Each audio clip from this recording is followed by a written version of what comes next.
Good morning, everybody. Please ignore like all the mess that is on my face and my lip. I will explain to you why I have that here in a minute. This video will be called Breastfeeding is Hard Part 3. This could be a series that goes on forever because breastfeeding is just really still hard for some of us, and I'm not a fan of it. I'm not a fan. Which, don't hate me for saying that, because you know, people say I should love it and it's such a great bond, and that's all true, and I mean I love that aspect and being able to bond with my child like that. But on a more realistic note, I'm not a fan of breastfeeding. Like, I can't wait to be done. But anyways, that's not what today's video is about, so sorry for my mini rant. Today I will actually be continuing talking about what's been going on for us in our journey. If you've watched my other videos, Breastfeeding is Hard Part 1 and Part 2, you know what I'm talking about. If not, here's a small recap. So my little girl has been having a lot of trouble breastfeeding, basically her entire existence, which is a total of 6 months. And we found out she had some lip and tongue ties, so we were playing with the idea of having the frenectomy done to revise them. So if you want more information than what I just gave you, go watch the videos. They talk a little bit more in depth about what was going on and all that. So anyways, my husband and I thought a lot about it. I cried a lot about it, let's be honest. And we decided to go ahead and go through with the procedure, which we had on Friday. So if you don't know what a frenectomy is, it is when they laser the frenulum. I think that's what it's called. I don't really know. The little thing that connects your lip to your gums and your tongue to your bottom of your mouth. I don't know. Sorry. Anyways, they laser those so that they have more free range of motion. So my daughter was not able to move her mouth in the way she should to be effectively feeding.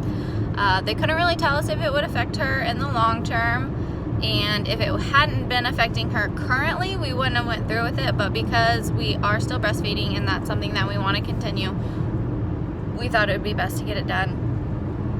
The procedure is about like 15 minutes. No, it's not. It's like 5 minutes. They tell you 15, but we were not there for 15 minutes. It's super quick. And it's not terribly painful. She definitely cried, but she was easily consolable afterwards. So I kind of compare it to shots. As in terms of the length of her crying and then feeling better, I guess. Anyways, so the aftercare is what's really getting me. You do stretches every 4 to 6 hours, and you have to stretch the lip up, stretch the tongue up. If you got the cheeks done, which she didn't have that issue, you'd stretch the cheeks so that it doesn't reconnect. It's so hard. It's so heartbreaking. I literally bawled. I bawled, like uncontrollably crying, where my husband was just like, "What is wrong with you?" the first time I had to do these stretches. And it's not easy. So that's been fun.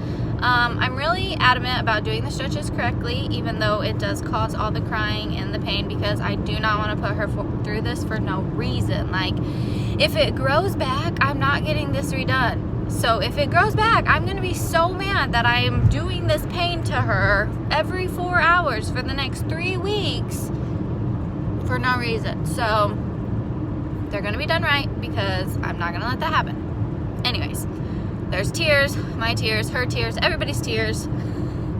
So that's kind of our update. It's been rough. We had it done Friday. I called in work yesterday because I just wasn't ready to have someone else doing the stretches yet. So it's my first day out of the house since she's had it done. Saturday she was so grumpy. It was like a whole different child. She's been having a lot of trouble sleeping. Then they had us giving her Motrin for her pain, and she started having blood in her diaper, which I read on the Motrin bottle, if you have blood in your diaper, that's bad, and you should stop taking the Motrin. So we did, And we called the on-call doctor, and we had a whole ridiculous doctor's appointment yesterday about the blood in her diaper, where he concluded there wasn't blood in her diaper. Like, he could physically see it. Sorry. I'm still so flabbergasted about my doctor's appointment yesterday. I waited over an hour. He could see the blood, but his machine said it wasn't blood. So he said it wasn't. And just like, it was more than one diaper too. Like, she had it in 2 diapers, like back to back. And I brought them to him because I'm such a weird person that I save diapers that have blood in them, you know? Like, anyways. It was the most ridiculous doctor's appointment. So on top of having all these issues that she's going through anyway from having this procedure done, now she's got blood in her diapers, and her doctor has no answers why. He informed me I was allergic to dairy, or she was allergic to dairy, which we've already been down that road. We didn't see her doctor because we couldn't get in with him, so this was a different man. I don't have complaints about her normal doctor. He was just too busy to see us, and they told us to try to get in right away. Anyways, so procedure, terribly cranky day, blood in her diapers, ridiculous doctor's appointment, just an overall fun weekend. And up to this point, she's not really breastfeeding any better. So I really hope that this wasn't pointless and that that starts getting, you know, better as she heals and isn't as sore, because if not, I'm gonna be so upset. There's lots of things that might make me so upset if you haven't caught through this video. But yes. Oh, I was gonna tell you about my lips. So my face, I get fever blisters and face holes apparently when I'm stressed out. And on our way to the procedure Friday, I was so stressed about it. I hadn't decided for sure if we were gonna go through with it after we met with the doctor and heard what he had to say. I was terrified of the stretches because I have done so much reading, which I advise to be educated on things, but maybe not as educated as I was, because it just kind of made me panic a little bit more than I needed to. So we're driving, and all of a sudden my whole lip starts to tingle, and I can usually tell when I'm getting one because I get that feeling, but it's just in the place where I'm getting one. And so it was my whole lip, and I was like, am I allergic to something? Like, why is my lip tingling? And then I was like, but I haven't eaten or drinking anything, so that's unlikely. But I legit thought I was having an allergic reaction because my whole lip was like numb, tingly sensations. And by the time we left the doctor's office, my entire lip was covered in cold sores. Oh wow, that's a really unflattering light for you all, I'm sorry. My entire lip was covered in cold sores. The entire thing. Like, my face blew up, and then I got this random face hole, and the stress does not make me look good. So I apologize for my unbeauty marks. Anyways, this was kind of more of just a rant than really anything, but I kind of just wanted to update you guys because I made the other 2 videos. I let you know like what was going on and what the lactation consultant said. So I wanted to continue the update in case you were curious how that ended for us.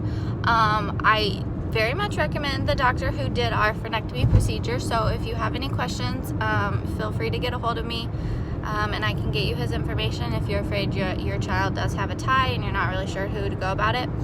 He was actually the one who got me in contact with the lactation consultant down here and got the whole process started for us. So he was really good. Yeah, we have an appointment today with the lactation consultant as kind of a follow-up to make sure I'm doing the stretches correctly, see if anything has changed in her feeding, if she can transfer a little bit more. So we'll see how that goes. But overall, rough weekend. The stretches weren't quite as bad as I was expecting, so I can say that. They're not great for sure, but I was expecting a lot worse. So we just have to get through 3 weeks and then we're done with it. And I can't wait. Hopefully it will really help her latching abilities and her breastfeeding in general. Maybe I won't hate it so much after she, you know, can do it more effectively, because right now, as I've mentioned, I'm not a fan. So, alright, that's the end of this 10-minute rant for you guys.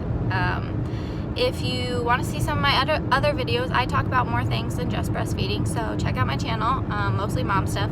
eventually I'll branch out, but right now that's what my life revolves around. So yes, if you want to see any of those, check out my channel. To my 4 subscribers I've gained since I started this journey, thank you. I have no idea what that means, but I feel like it's a good thing, so whew, high five to us. All right, anyways, peace out.